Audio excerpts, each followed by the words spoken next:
Miren, señores, tenemos el placer de contar con la compañía de Luis Reyes, ex director de presupuesto. Estamos en un ambiente en que se está cuestionando algunos movimientos que se intentan hacer en el presupuesto a la luz del mandato constitucional de hacer ajuste presupuestario con una figura creada en la Constitución del 2010, la figura del presupuesto complementario. Y Luis Reyes nos va a ayudar a entender algunas cosas. Bienvenido. Gracias, maestro. Gracias, un placer estar aquí con ustedes, créanmelo, y tener la oportunidad de tratar de edificar a la población en torno a este tema que verdaderamente yo creo que es el tema del momento. El tema del momento. Don Luis, ¿cuál es, en términos técnicos, la motivación del presupuesto complementario? Mira,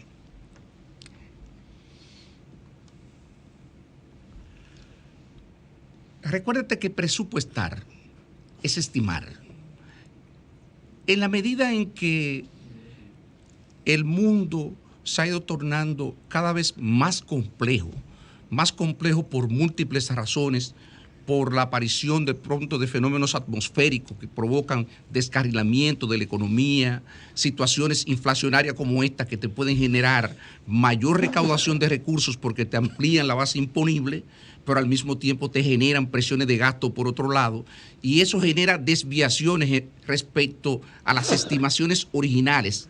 Entonces, como una previsión de cuando se estuvo trabajando la reforma de la ley de presupuesto, se contempló, se dejó abierta la posibilidad de un presupuesto reformulado. Pero hago la siguiente precisión. A nivel internacional, en lo que se denominan buenas prácticas en términos presupuestarios, hay unos criterios que definen cuánto tú te puedes desviar de lo que son tus estimaciones originales para considerar si tú tienes una buena estimación. Y se considera que hasta un 5% de desviación es una excelente estimación en términos presupuestarios. Entonces, desde ese punto de vista, la idea y lo que se contempló en la ley como posibilidad de modificar el presupuesto tiene un fundamento no solamente técnico, sino, yo diría, de sentido común. De sentido común. Creo que las situaciones que está enfrentando incluso la actual administración, los imprevistos que tiene, justifican un presupuesto reformulado. Eso no me cabe la menor duda. Ahora, lo que tenemos quizás que examinar es si lo estamos haciendo de la mejor manera. Yo creo que ese es el tema que deberíamos de revisar, no la pertinencia del presupuesto reformulado en sí mismo. La pertinencia se explica sola. El gobierno ha tenido que otorgar una gran cantidad de subsidios a los combustibles, como vimos ahí, en dos partidas, 73.600 millones de pesos, 40.000 a los combustibles y 33.600 al sector eléctrico hasta ahora, y ya dos partidas así, que prácticamente representan el 7, el 8%, el 10%, perdón, de los ingresos, 8-10% de los ingresos, eso solo te justificaría el presupuesto, la reformulación del presupuesto. Eso hay que reconocerlo. Ahora, ahí se incorporan otras cosas, hay otros ingredientes que yo creo que es lo que debemos examinar. Por ejemplo, se entiende el tema de que se dispararan los subsidios, sobre todo en el sector eléctrico, y en términos de la limitación en el ajuste de los precios de los combustibles líquidos, de los carburantes. Pero se justifica modificar partidas presupuestarias en educación para llevar la publicidad. Es que el gobierno ha entrado en una contradicción capital ahí. incluso desde el punto de vista político. A mí incluso me apena en la contradicción. Ustedes se recuerdan todo el discurso del gobierno sobre la calidad de gasto. Sí, la calidad de gasto. Ustedes recuerdan la crítica, ¿verdad?, que así le hacían al gobierno a la administración pasada sobre la calidad de gasto. ¿Y cómo usted puede justificar el tema de que usted va a hacer una modificación de una partida presupuestaria de educación para llevar la publicidad desde el punto de vista de calidad de gasto? ¿Cómo usted justifica eso? ¿Cómo usted logra reconciliar esos aspectos? No hay forma de reconciliar eso. Incluso eso desde el punto de vista político carece de sentido. Ni hablar de aspectos legales que yo voy a tocar ahora, que realmente yo no sé cómo se incurrió en una pifia de esta magnitud. Porque hay una práctica presupuestaria de años de respeto a la partida de educación. Y no porque nosotros queremos. Yo me voy a permitir leerle a ustedes y al público que nos escucha y que nos ve lo que dice la Constitución de la República sobre este tema. Y eso lo saben prácticamente todos los técnicos que trabajan con esto. ¿Tiene la Constitución de la República? Te pido, por favor, que busque el artículo 63 sobre los derechos a la educación, el numeral 10. Numeral 10. ¿Cómo dice? Entonces, numeral lee, 10? por favor, y así, mira, yo la había traído aquí, y así. La inversión del Estado en la educación, la ciencia y la tecnología deberá ser creciente y sostenida en correspondencia con los niveles de desempeño macroeconómico del país. La ley consignará los montos mínimos y los porcentajes correspondientes a dicha inversión. En ningún caso se podrá hacer transferencias de fondos consignados a financiar el desarrollo de estas áreas. Eso es inconstitucional. Entonces yo no sé cómo el gobierno incurre en una pifia de esta naturaleza. Si yo fuera el gobierno en este momento, rápidamente tratara de enmendar eso, y cuanto antes, yo confío, perdóname. Mira, el presidente de la Cámara de Diputados, a raíz de la ley de extinción de dominio, dio cátedra de que es una persona no solamente respetuosa de la institucionalidad, sino que mostró habilidades para subsanar ese tipo de cosas. Yo espero que él tenga esas habilidades para sacar el gobierno del bache en que está metido, porque eso es inaudito lo que acaba de pasar. Inaudito, óyeme, lo que acaba de ocurrir. ¿Por qué el CONE, la Asociación de Industria, que siempre han tenido como bandera el reclamo de que se mejore la calidad del gasto, no se refieren a esto? E incluso ellos tienen, el ministro de Hacienda es un representante del empresariado dominicano, todo el mundo lo sabe. ¿Cómo que se llama? Jochi Vicente. ¿Cómo él participa en la reformulación de un presupuesto donde se reduce la calidad del gasto? Mira, pero no solamente se reduce la calidad del gasto, es que se violenta la Constitución. Y entre esos dos elementos, violentar la Constitución de manera flagrante y al mismo tiempo para destinarlo, porque habría situaciones extraordinarias incluso donde uno podría entender que si hay un sobrante, hay disponibilidad, que tampoco la hay, porque ese es el problema. En educación podemos discutir de que el gasto no es eficiente, y eso lo acepto. Pero el gasto no es eficiente, pero eso no es verdad, que el gasto es suficiente. No sé si la asignación, la partida es ineficiente, deberíamos de mejorar eso, pero no podemos aceptar de que es suficiente. Por Dios, mientras veamos niños como nosotros vimos durante la pandemia, ustedes vieron eso, ¿verdad?, recibiendo clases en condiciones de precariedad como esa, jamás podemos aceptar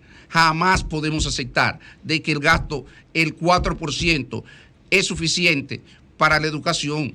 Eso sería realmente nosotros faltarnos el respeto a nosotros mismos, que no hemos pasado años hablando de estas cosas. Y lo está diciendo una persona que al principio tuve muchas dificultades para poder cumplir con la asignación del 4%. De hecho, yo era de la idea que como era un monto tan grande y posiblemente el Ministerio de Educación no iba a tener la capacidad para gestionar todos esos recursos, que se le diera en 2 etapas, que lo lleváramos al 2,5%, al 3% y eventualmente al 4%, pero la decisión política del presidente Medina en ese entonces, yo suscribí un pacto, yo suscribí un acuerdo y hay que llevarlo al 4% y lo llevamos al 4%.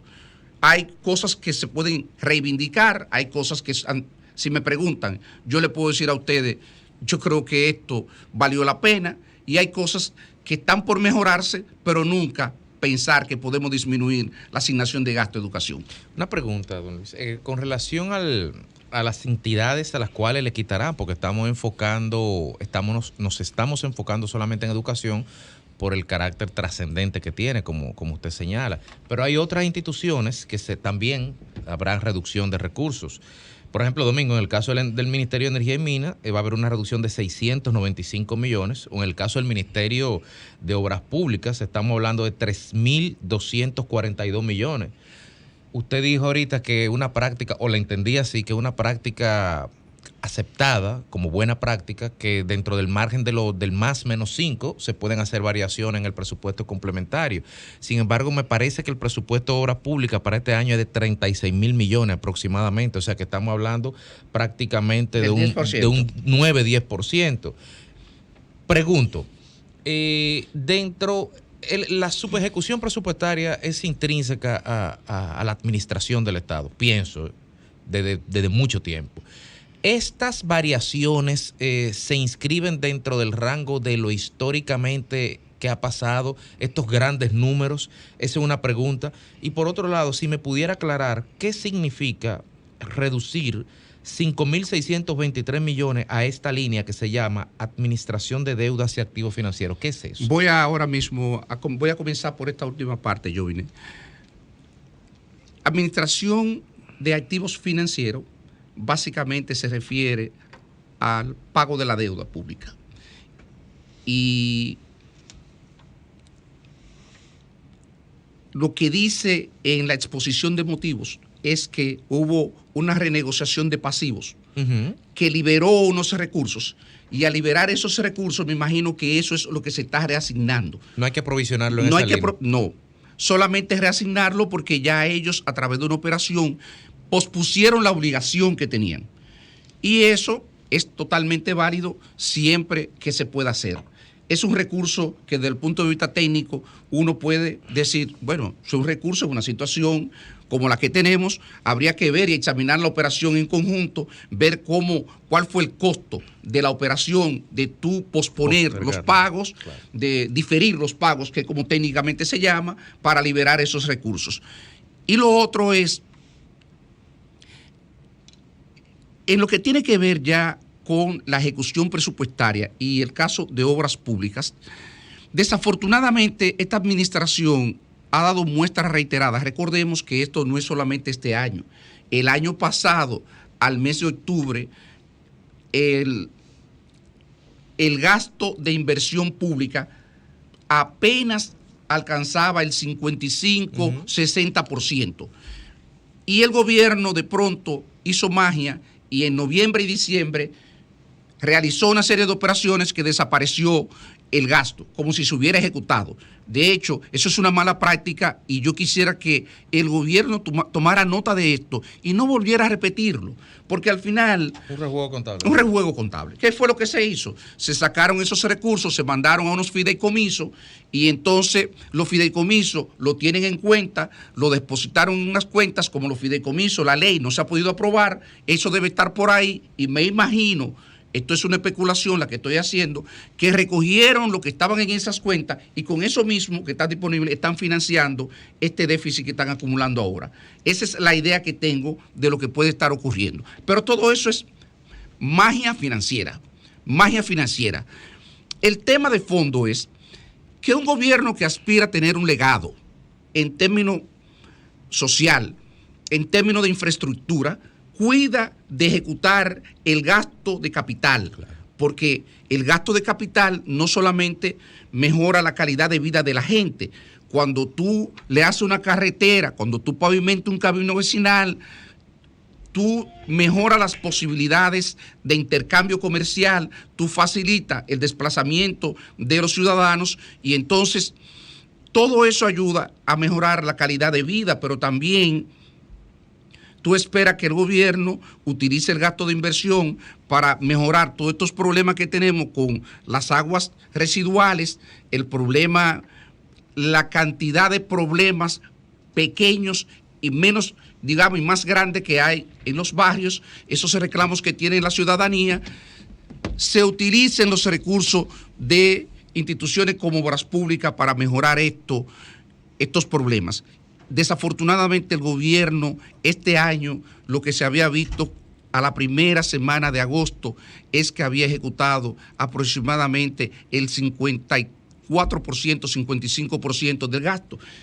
Una proyección que te dice que no va a poder ejecutar la totalidad y por tanto lo están recortando. Pero esa es la solución. Y yo digo más todavía, porque aquí hay una visión de Estado. Hay una visión de Estado, Domingo, y esto es un tema político. O sea, lo que planteo no es un tema técnico, un tema político.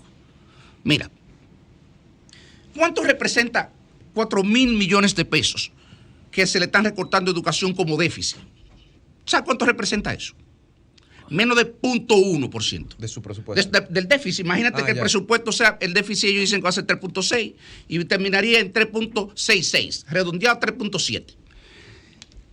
Desde el punto de vista político, se puede justificar, escuchen que estoy hablando estrictamente en el ámbito de lo político, ¿qué sentido tiene? ¿Por qué hay que rendirle culto a la cifra? Y en lugar de terminar con 3.6, no podemos terminar con 3.7 y no meternos en un problema institucional de esa magnitud, en un cuestionamiento. ¿Por qué? Igual digo lo siguiente, ¿por qué si yo puedo terminarlo entre los dos, educación, y obras públicas, aumentarían el déficit en 0.1% del PIB?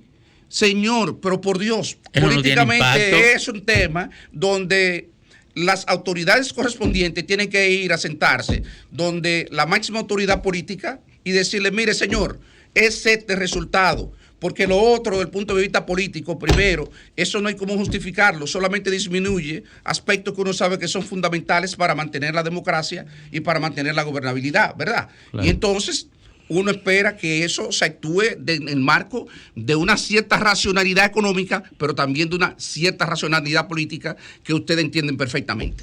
Desde el punto de vista presupuestario, el ministro de Hacienda señalaba en un hilo el día de hoy, el tuit, hace aproximadamente 4 o 5 horas, que lo importante era gastar y gastar bien el dinero.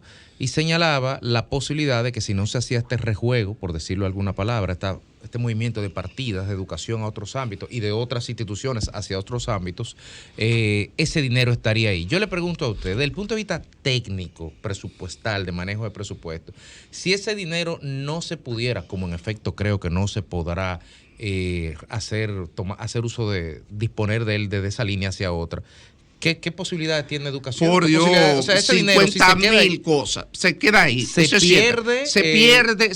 Perderse. Perderse lo siguiente.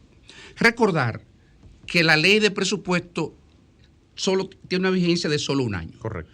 Entonces, lo que no se ejecuta durante el año, usted no puede adicionarlo para el próximo año. Por tanto, usted lo pierde. Pero en teoría el dinero se va a recaudar y va a estar en algún sitio. Usted lo deja entonces como una disponibilidad para financiar precisamente financiar gastos del próximo periodo presupuestario. Lo deja como una disponibilidad en caja. Y en el próximo presupuesto reformulado, usted puede adicionárselo a educación si usted quisiera. Y entonces en lugar de ejecutar 4.0, estaría ejecutando 4 puntos y un poquito más. 0,0, ¿verdad? Un poquito más. Entonces, pero es un problema de visión. Vamos a estar claros, es un problema de visión. O sea, que el dinero no se evapora. No, ¿cómo se va a evaporar? El dinero tiene que darse en la tesorería. Y además ya usted se endeudó, que es peor, porque el gobierno prácticamente lo dijeron ellos mismos. Ellos tienen financiado el déficit. O sea, los recursos están ahí. Los recursos no van a ir para ningún otro lado. Lo que se van a perder son, y en esto quiero aprovechar para aclarar, sí. No, bueno, los intereses ya como quiera tú lo tienes contratado. Pero el gobierno ha venido operando y pagando muchísimos intereses porque tiene un sobrante de caja todos los años.